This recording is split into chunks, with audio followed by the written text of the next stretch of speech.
Depuis hier midi, le sort du PSG en Ligue des Champions est connu, et c'est le Borussia Dortmund que Paris affrontera en huitième de finale. Mais quel type de jeu prône Lucien Favre? Quelles sont les forces et les faiblesses du Borussia, et comment s'appuyer dessus pour livrer la meilleure des prestations? C'est ce que l'on va voir dans cette vidéo, bienvenue. Si l'on devait donner une caractéristique du jeu produit par Dortmund, ce serait offensif. En effet, les hommes de Lucien Favre aiment avoir le ballon le plus haut possible sur le terrain. Dortmund est la métaphore parfaite du football allemand. C'est une équipe qui se livre, qui joue très haut et rapide dans les transmissions. Niveau dispositif, Lucien Favre apprécie le 4-2-3-1, mais opte plus pour la défense à 3 dans un 3-4-3 ces derniers temps. Et le gros point commun de ces deux dispositifs, c'est que Dortmund joue à deux milieux. L'attaque est composée la plupart du temps de 4 joueurs, voire 5 ou 6, si l'on inclut l'énorme apport des latéraux. Quand Dortmund a le ballon, l'équipe cherche en priorité à jouer dans les espaces, quitte à attendre patiemment la brèche, et ça peut conduire à de grosses séquences de possession. La circulation du ballon s'effectue la plupart du temps par la largeur, donc avec Dortmund, le ballon passe la plupart du temps de gauche à droite et de droite à gauche, et on peut déjà tirer une première conclusion pour Paris qui devra se montrer irréprochable dans l'utilisation de l'espace et dans le placement bien sûr. Prenons l'exemple du but de Sancho contre Prague. Le ballon est à gauche, il rebascule à droite, le bloc du Slavia est étiré, et là c'est une inspiration magnifique de Brandt qui vient au cœur du jeu et qui par son déplacement aspire 4 joueurs de Prague. Le reste, c'est l'instinct. Brandt sait pertinemment que son déplacement a désorganisé un bloc défensif adverse qui aimerait récupérer le ballon. L'information est prise en une fraction de seconde et la justesse technique fait la différence. Sur ce but, c'est très clairement la passe de Brandt qui fait la différence, mais la leçon à retenir de ce but, c'est que Dortmund prend la profondeur sans être en contre-attaque. Attention, Dortmund est une équipe qui construit et qui sait prendre une information rapidement. Sa créativité se base sur la prise de profondeur et par une grosse présence dans la moitié de terrain adverse. Donc pour Paris, il faudra sans ballon faire un match parfait. Et face à une équipe qui aime avoir le ballon, qui fait tourner et qui a le talent nécessaire pour se créer une occasion en à peine une seconde après 30 secondes de possession, la clé pour Paris, ce sera Thiago Silva.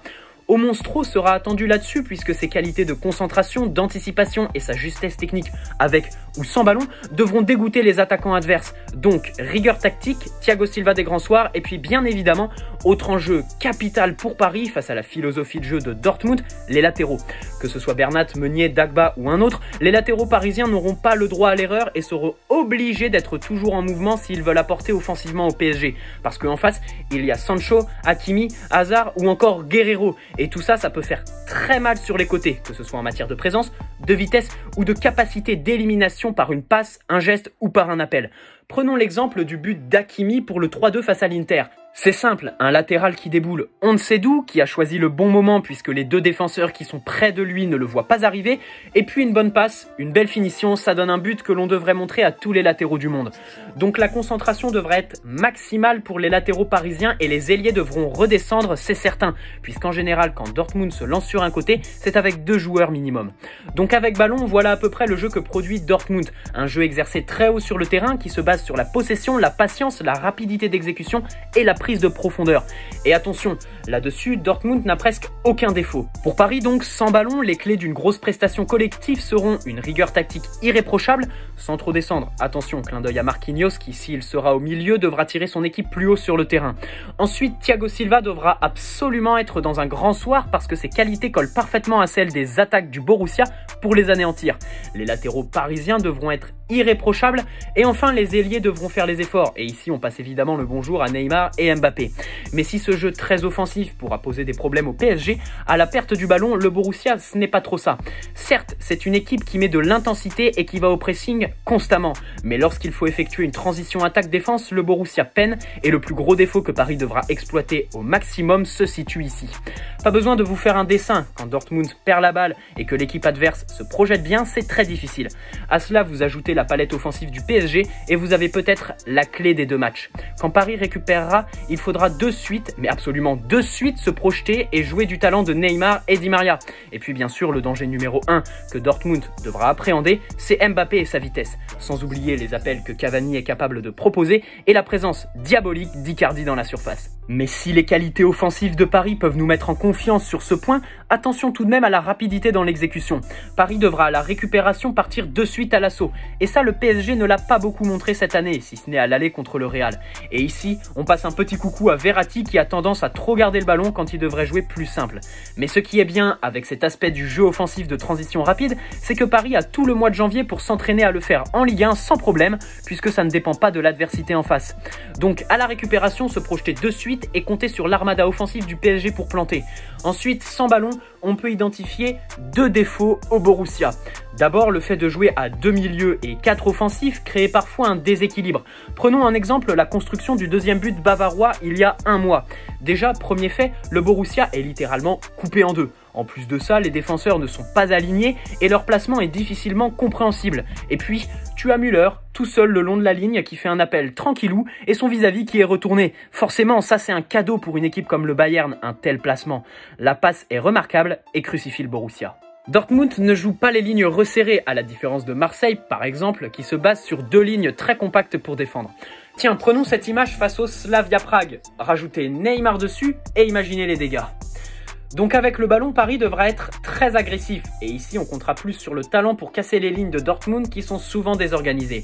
Donc dans l'organisation, le milieu à 2 de Dortmund pourrait jouer en la faveur du PSG. Maintenant, le gros dilemme qui peut se poser et qui est tout à fait crédible, c'est est-ce que si Paris dispose de tous ses joueurs offensifs, faut-il aligner une attaque à 4 ou privilégier le milieu à 3?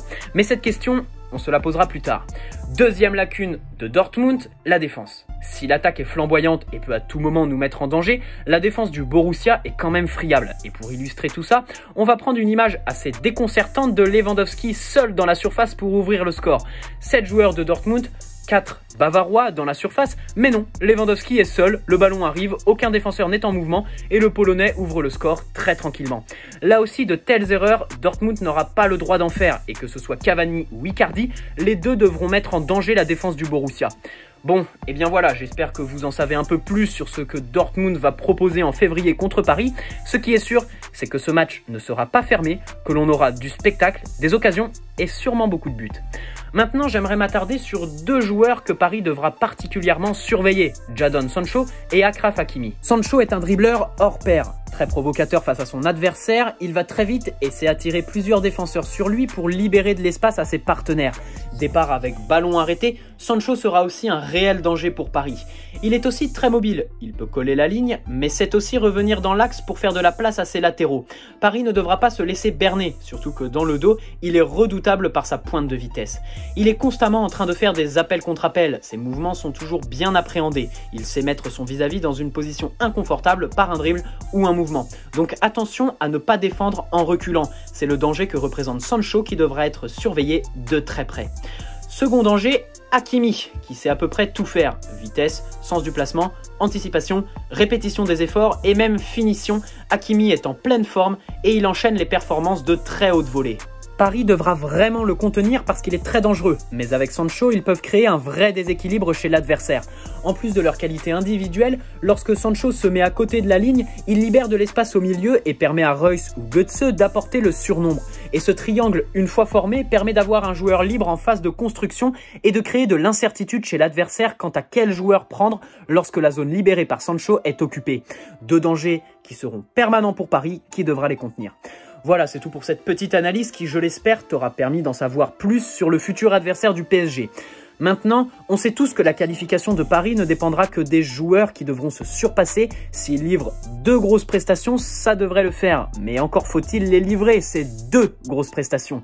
Ne pas lâcher au retour, faire un gros match là-bas, jouer la carte des buts à l'extérieur et se montrer en patron face à Dortmund au Parc des Princes, ce sera aussi se montrer à toute l'Europe. Le match aller sera très difficile là-bas, on connaît l'ambiance et l'atmosphère qui y règne. Mais les joueurs devront faire abstraction de tout ça et livrer une grosse prestation collective. 2 facteurs que j'aimerais signaler. D'abord les blessures. Espérons pas de blessés pour Paris parce que le PSG au complet c'est une armada extraordinaire qui si elle se met en marche peut tout casser. On espère donc être épargné par le dur sort que réservent les blessures. Deuxième fait qui à mon sens est très important et ici la pression est sur Tourelle, l'enchaînement des matchs en janvier. D'abord Dortmund a une trêve hivernale beaucoup plus longue que Paris et ne jouera que 6 matchs avant le 8e de finale aller quand Paris jouera 13 matchs s'il gagne en coupe. soit 2 fois plus que Dortmund. Un facteur physique qui est impressionnant et que Tuchel devra gérer au mieux. De son côté, Leonardo devra mettre en marche l'atmosphère idéale pour aborder un 8e de finale.